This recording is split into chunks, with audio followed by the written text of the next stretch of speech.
First of all, I'd really like to say thank you, particularly to parents in the Dublin West area who have, over the last year, mounted a series of public campaigns through meetings, through social media, and through reaching out to journalists and other media to explain the story of their lives and their children and what they want in terms of access to education and what they want from a functioning system. I also want to thank Fianna Fáil for putting forward a very comprehensive motion, which I think gives a flavour, genuinely, of the different problems at different stages and in different parts of the country. And I think that's important. This is a whole of life for the child. It's a whole of life for the parents and family of the child. And I think we have to become, if you like, much more realistic in acknowledging that. And I think in the Irish system there's been a running away from that. We sometimes feel that if we do a little bit, then that part of it will be okay and we won't really hear about it again.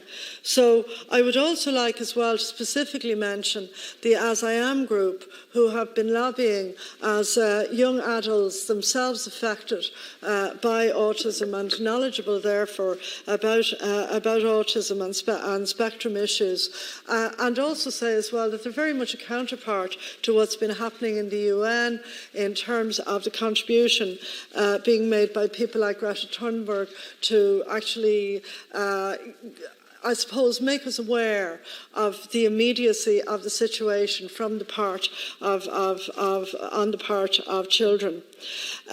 Minister, you wrote to a number of schools in Dublin West and Dublin 15 to generate the Education Act, and you know yourself there was correspondence, some shock from some schools that they'd been asked, from others a huge willingness to actually make additional provision.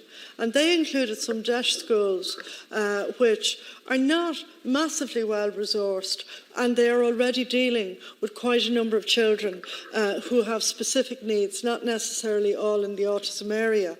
So what I find very strange is this refusal by the Department of Education to put into place a proper budget.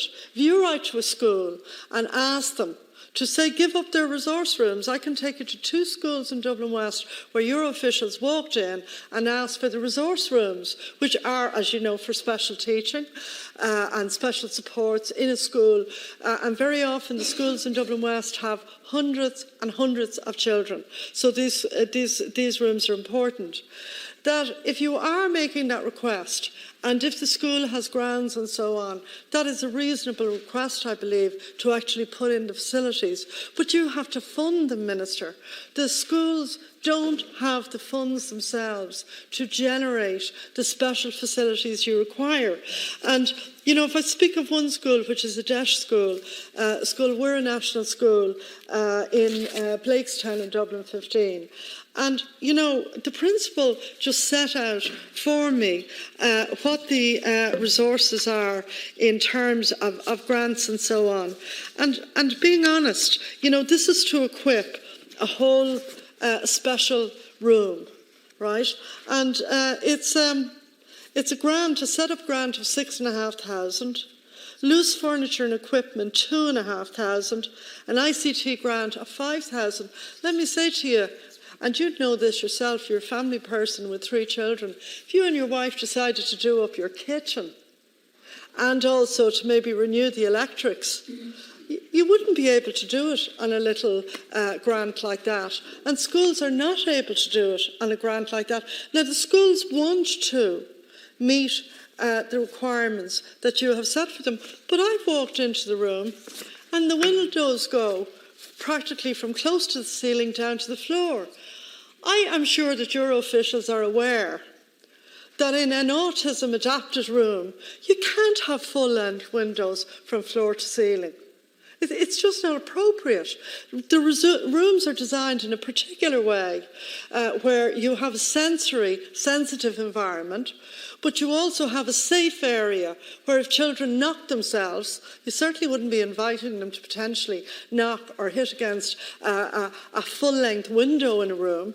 And I am sure you know that replacing full-length windows cost an awful lot more than the grants you're speaking about.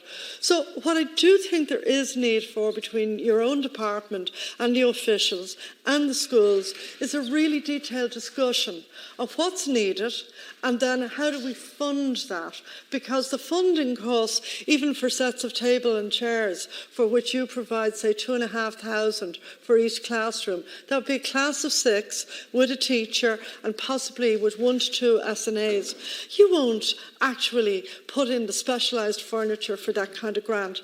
That's the reality. If there are people out there who'll provide it for that, will you get your department to tell us where that is? The second thing I want to mention is the issue of the training of people who are working in an ASD environment or in the special class environments. We really do need the Teaching Council, which in many replies to me you tell me is a responsible body.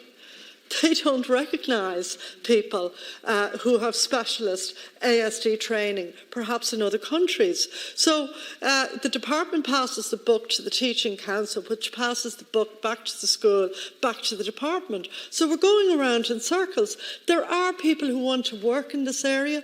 There are people who want to train in this area. I know long-term you have proposals that be brought into the programme for the degrees in education. But you have to work on that in the here and now. And you also have the situation where a lot of home tutors, who were home tutors last year, would like to be home tutors this year. Neither the department nor the CNOs have communicated with them whether or not they are being taken on for home tutoring. Let me say this as well. You as Minister should declare that 2 hours a day in a primary school is not a full education. You should actually say that that child is not getting an education. You know, it's not possible with the kind of immersive programme we have for all primary, particularly at junior, senior infants, first class level, to say to a child, you can be in the school environment for 2 hours, and many of those parents, even with those 2 hours, they are required to be there as well. I mean, that's not really a provision of service. That's a patch. And the patch is really not good enough for people's very precious children because they will only get one chance at education. I have to say, Minister, I commend you for the interest that you've shown in the area and your desire clearly to improve it. But when it comes to the budget, in a couple of weeks' time, we need to see a serious provision in this area. We have lots of people making lots of money in Ireland. They pay no tax. You and your colleagues in government could give consideration to some of those companies paying, particularly into the whole field of education, so that we can do some of the things that we want to do and we need to do, particularly in the area of special needs, but in other areas of education as well. So, you know, while I think we are making progress, and particularly the Dublin West model, I think is a model that could be used in the future.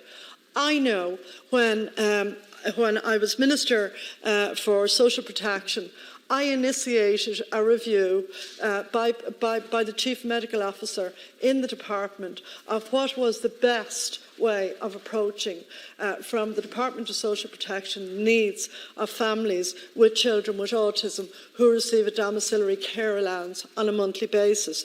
As a consequence of the changes we made, and you can look back at the statistics, what happened inevitably and correctly was that the demand each year and the payments out to people went up by, both in numbers and percentages, by about 20%.